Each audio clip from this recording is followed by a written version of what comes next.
देखिए, आरक्षण का जो बिल के बारे में मैं बताना चाहती हूँ कि मैंने एक पत्र लिखा था सीएम साहब को। और जो परिस्थिति 58 को लेकर जो हाई कोर्ट ने उस संशोधन को जो है 2012 का जो हुआ था, जिसमें 50 से ऊपर 58 कर दिया था और उसको उन्होंने अवैधानिक रूप से घोषित कर दिया। और पूरे प्रदेश में जिस तरीके से एक असंतोष का वातावरण, क्योंकि इसमें 58% को तो उन्होंने अवैधानिक कर दिया, लेकिन जो परिस्थिति थी आदिवासियों की 32% था, वो घटकर 20% में आ गया। और पूरा सर्व आदिवासी समाज ने इसको पूरे प्रदेश स्तर पर जन आंदोलन शुरू किया। और मैंने और लोगों ने मुझे आवेदन दिया, राजनीतिक दलों ने, सामाजिक संस्थाओं ने, कि हमारा 20 से 32 बढ़ाए जनजाति समाज में, क्योंकि उन्हीं का घटा था। ओबीसी का तो यथावत था, एससी का भी यथावत था। तब मैंने मुख्यमंत्री जी को कहा था, लिखा था, और व्यक्तिगत तौर पर भी मैं जानकारी ले रही थी कि इसमें तत्काल कार्रवाई होनी चाहिए। पूरे प्रदेश में एक असंतोष का वातावरण है। और मैंने स्पेशल, आज मैं आपको बता रही हूँ, केवल जनजाति समाज के लिए ही सत्र बुलाने के लिए मांग किया था कि चूँकि इसमें केवल आदिवासी वर्ग का ही 32 से 20 हुआ था। और इसके लिए मैंने कहा था, मतलब एक सुझाव के तौर पे कहा था कि अगर अध्यादेश लाना चाहें तो अध्यादेश लाइए, या विशेष सत्र बुलाना है तो विशेष सत्र बुलाए। जैसा भी सरकार ने इसको विशेष सत्र बुलाकर ये मतलब संशोधन विधेयक लाए। अब देखिए, मैं आज पहली बार आप लोगों के सामने ये जानकारी दे रही हूँ कि मैंने केवल जनजाति समाज के लिए सत्र बुलाने की बात कही थी। अब इस विधेयक में ओबीसी, आपका अन्य समाज का 3% और एससी का समाज का 1% और 32। तो ऐसी परिस्थिति में मेरे सामने अब ये आ गया कि जहां 58% पर कोर्ट अवैधानिक घोषित करता है, तो ये बढ़कर 76 हो गया। अगर केवल आदिवासी जनजाति समाज का ही संशोधन होता 20 से 32, तो मेरे लिए तत्काल हस्ताक्षर करने में कोई दिक्कत नहीं थी, क्योंकि उसका जो परसेंटेज है, उसका जो डाटा सरकार के पास था, तो वो उनमें कोई दिक्कत नहीं थी। अब चूंकि 76% ओबीसी का और 13% एससी का और अन्य का, ऐसे 76%, तो ये जो एक तकनीकी पहलू आया है कि मेरे सामने ये देखना है कि क्वांटिफाइबल जो डाटा है, वो उस डाटा की जानकारी लेना। दूसरी बात है कि जो अन्य समाज का जो हुआ 3% का, उसमें किस तरीके का ये डाटा तैयार किया है। तीसरा, ये तमाम जो है ट्राइबल का जो रोस्टर की तैयारी क्या है, क्योंकि ये सब 2012 की है, तो इनका रोस्टर बना कि नहीं। कल को भविष्य में फिर वैसे ही स्थिति हो जाएगी, जहां 58% को पर कोर्ट जब उसको अवैधानिक करता है, तो 76% की स्थिति में क्या होगा आप बताइए। ये, और मैं आज अगर दस्तखत करती हूँ तो फिर स्थिति वैसी ही हो जाएगी। तो मैं ये जानना चाहती हूँ कि सरकार ने क्या आधार मानकर इस कब इतना ज़्यादा आरक्षण बढ़ाया है।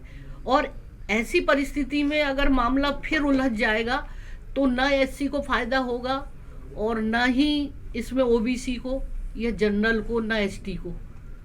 तो साथ में मेरे सामने एक और चीज़ें सामने आई है, बहुत सारे सभी समाज के लोगों ने दिया, एससी समाज के लोगों ने, ओबीसी समाज के लोगों ने, अदर अन्य जो है ईडब्ल्यूएस के जो लोग हैं, और एसटी, एससी, ओबीसी, सब ने मुझे इस मामले में आवेदन देकर कहा है कि इस विधेयक पर आप जांच करें कि ये विधेयक में उनकी अपनी मांग है। तो विभिन्न आवेदनों का भी मैं परीक्षण कर रही हूँ, एकदम बिना सोचे समझे, एकदम हस्ताक्षर। तो क्योंकि इसमें सभी लोगों ने आपत्ति लगा दी है जो मेरे पास ज्ञापन आए हैं।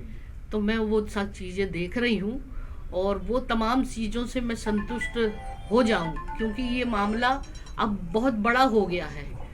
केवल ट्राइबल का 32-20 वाला रहता तो मुझे कोई दिक्कत नहीं थी।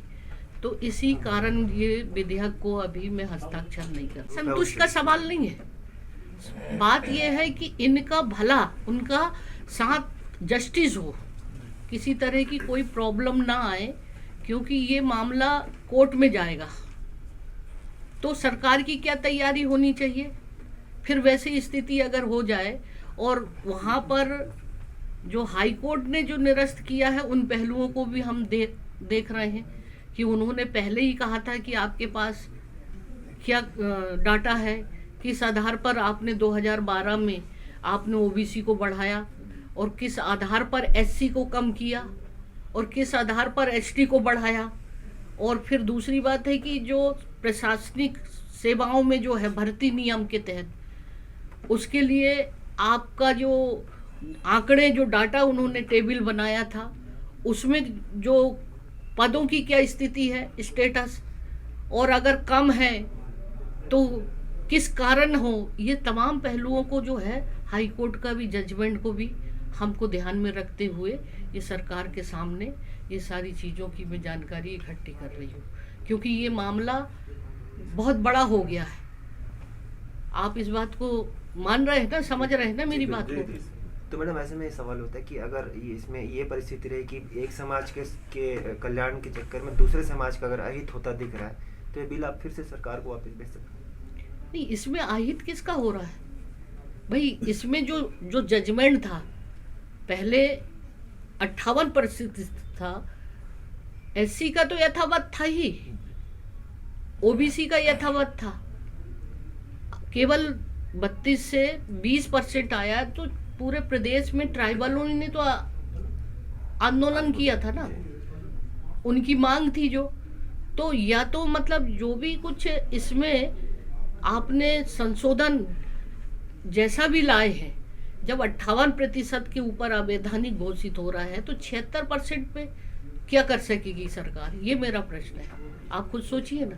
तो इसमें 1% केवल ट्राइबल का मामला नहीं है, सभी के लिए है। अगर कोर्ट में जाएगा तो सभी का होगा, केवल एसटी का ही नहीं होगा। तो मौजूदा स्वरूप उसमें भी दस्तखत करना अभी आप उचित नहीं समझ रहे? हम तकनीकी पूरी चीज़ों को मैं जब तक देख लूँ, समझ लूँ सरकार की क्या तैयारी है ऐसी परिस्थिति में, नहीं तो ये 2012 का और फिर अभी आकर ये परिस्थितियाँ है। कोर्ट से अगर किसी ने स्टे ले आया, आज मैं साइन कर दूँ, कल कोई कोर्ट में चला गया तो सरकार से मेरा पूछना मेरा कर्तव्य है कि आपकी क्या तैयारी है ऐसी परिस्थिति में। आपके पास सारी जानकारी के तौर पर जिस आधार पर आपने किया है, तो क्या मैं इस सब चीज़ों को आकलन नहीं करूँगी? और जहाँ तक सवाल ये है कि मैंने जो परिस्थितियाँ 58 की हुई थी उसके तहत ही ये मामला उठा आया सामने, तो पहले 58 का भी तो क्लियर बताएं। अब तो 76 हो गया है। तो मैं अगर केवल वो पहले वाले 2012 का डाटा 58 का ही अगर समाधान हो जाता, क्योंकि स्थिति उससे उत्पन्न हुई। अब ये दूसरी बात, शासन ने और शामिल कर लिया, तो वो फिर आधार तो मुझे जानना है ना। 58 वाली स्थिति रहती तो मुझे कोई दिक्कत नहीं थी। तो इसलिए ये जो है मुझे पूरी तकनीकी और पूरी सरकार से ये जानकारियाँ मैं इकट्ठा कर रही हूँ, और रोस्टर की क्या स्थिति है, आप आगे अगर ये पास होता है तो रोस्टर आपके पास है कि नहीं, तमाम पहलुओं को मुझे तकनीकी आधार पर ये सारी जानकारी, और जैसे ही अगर मुझे लगता है कि ये इस मामले में सरकार की पूरी तैयारी है, पूरे सही तरीके से डाटा है, सब कुछ है, तो मुझे कोई दिक्कत नहीं है कि सभी का, इसमें केवल एससी एसटी का ही नहीं मतलब भला हो, सभी का, चाहे वो एससी हो, चाहे ओबीसी हो, चाहे जनरल हो। तो अभी तो उन लोगों ने, जनरल लोगों ने भी मुझे दिया है कि इसमें हस्ताक्षर नहीं करना, हमारा 10% का 3% क्यों। तो ये तकनीकी तौर पर जो भी सरकार के पास डाटा आया होगा उसके आधार पर उन्होंने किया, लेकिन मुझे देखना जरूरी है, ये मेरा काम।